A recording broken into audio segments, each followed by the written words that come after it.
Hey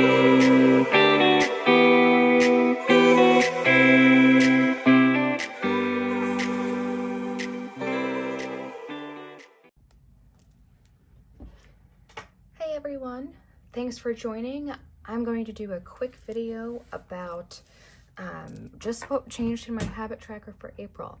The last time I did a what changed in my habit tracker, folks seemed to like it.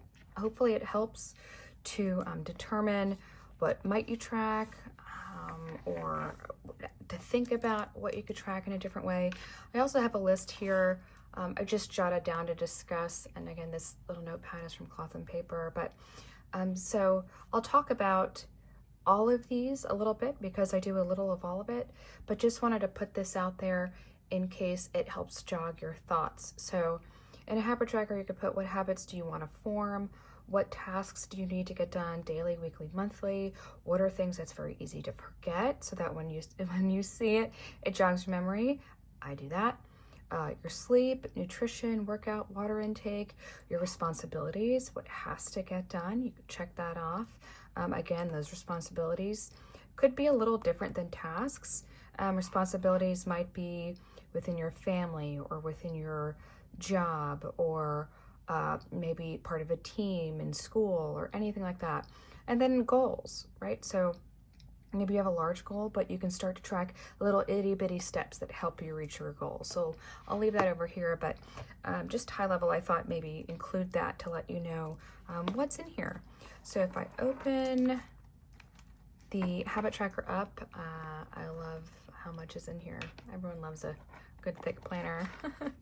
So in here, we'll start with sleep. So I track sleep in a way that I can see the whole year.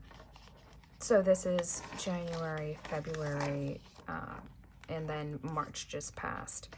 So this is what the pattern I saw for March, and I really try to take a look at the quality and the time of sleep, and also then patterns between at what time did I go to bed and then what was the quality. For me, if I go to bed, if I get 6 hours of sleep, I can feel drastically different if I went to bed at 10 than if I went to bed at 1 or 12 and got 6 hours. So depending on the time you go to sleep, it does make an impact for how you feel the next day. But this is just a Peanuts Planner Co. fold out, and that is just how I use that fold out in that view. And it can really be for anything. I track additional items besides sleeping as well. And you can track, maybe this is a place where you track your moods, or this is a place where you track other things that may impact your sleep, stress level, right? This could be the day, and then this could be a rating for stress, like 1 through 5. And you can track kind of like another habit tracker and tie it directly into your sleep. Now that I said that out loud, maybe I'll start to do that for April. But that's something to consider. So that's sleep. Now I'm going to go into March. So this was from the recent Cloth and Paper sub box. I have an unboxing for that as well. But I put wellness just as a general reminder that all of these habits tie into wellness in some form or fashion. So I'll just do this. Let me see if I can zoom in for you. Oh yeah, there we go. Okay, so this was March's habit tracker, and I printed off an extra copy of April's. So we can see here, and I'll let you know what I changed. The majority of the top here stays the same. The order here, so also that's something we can talk about too a little bit, is like the order of your tasks matter. So we can see the gym, Bowflex, carnitine, CrossFit, at-home workout, fill of water. I took water out because if a task becomes a habit, so again, it's things you want to, habits you want to form can also be tracked. So I got into a routine of filling up my Nalgene, my water bottle. I no longer need to do it. It's habitual. I do it midday and I do it first thing when I wake up. So I replaced that. So now I have going to the gym, Bowflex, taking carnitine, doing an at-home workout, doing CrossFit, and taking a flex supplement. It's for joints. Just years of dance, I need a joint supplement. But this is because the way it tracked, like I wanted to have the most consistent things up at the top, and then to see maybe I did carnitine and at-home workout, or Bowflex at carnitine, or, you know, Brew Gym and carnitine. I just to see more patterns in that layout. So then, and I'll try to stick with going through this quickly. Let me see, that might cut out of the top. So next in the habit tracker, sleep. So this is what I mean by like showing the connections. Digestive health is huge. So it was a very stressful month. We could see that. Like my gut health was terrible, it seemed, in the month of March. But I like showing the connection. I also show the connection between having really high anxiety that day and how might that impact me. So this didn't change. This layout worked for me. I really liked having that laid out.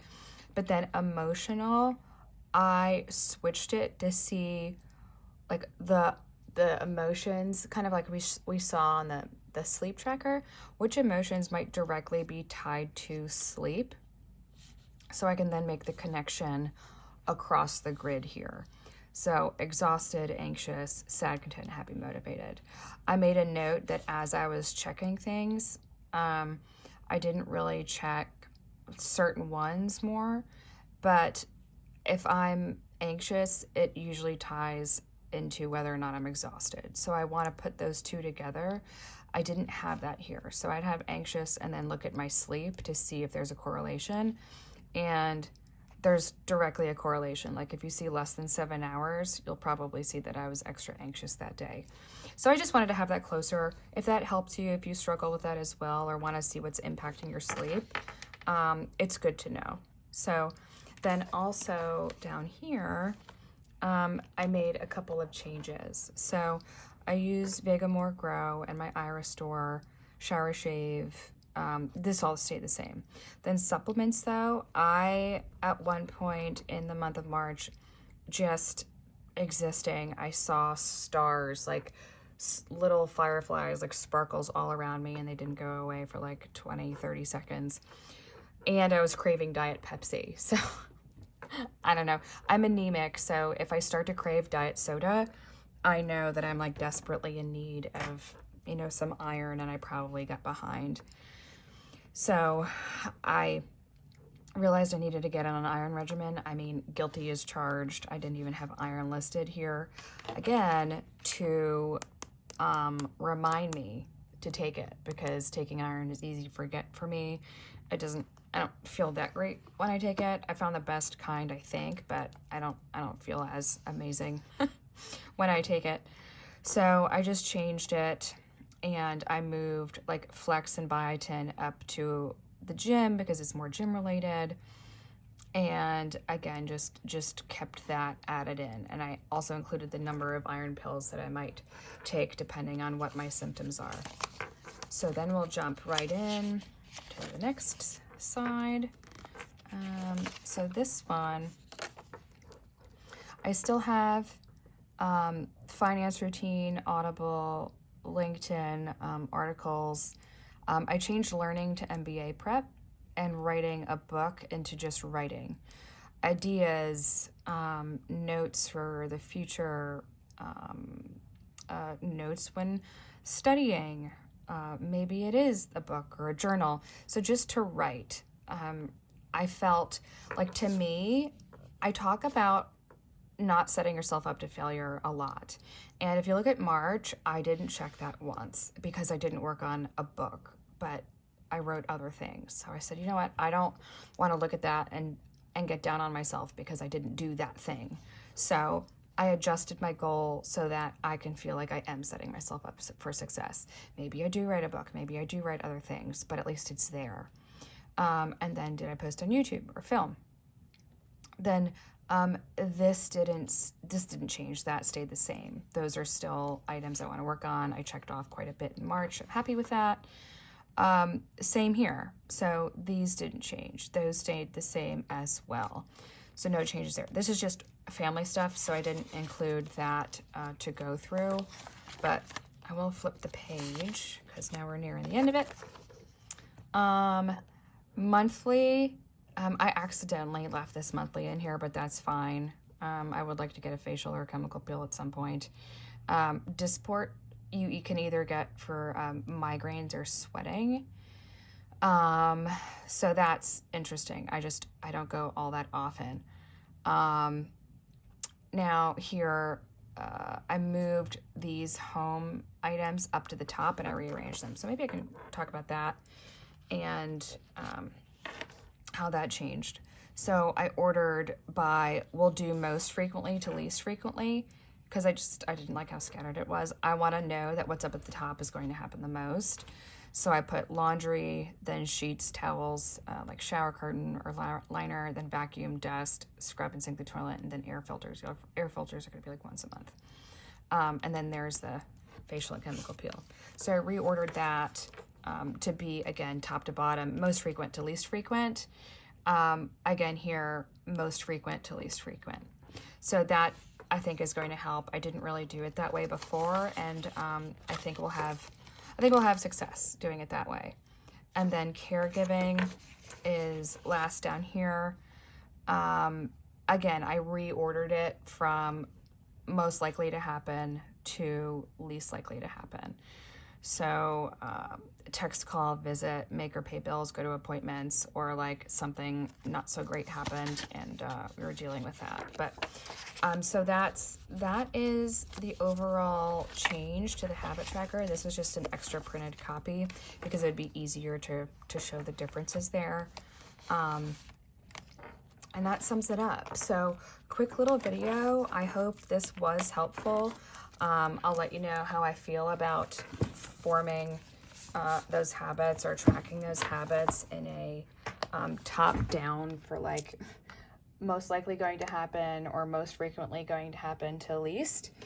And we'll see how that works. I think aesthetically it'll turn out a lot nicer looking in the habit tracker, but we'll see.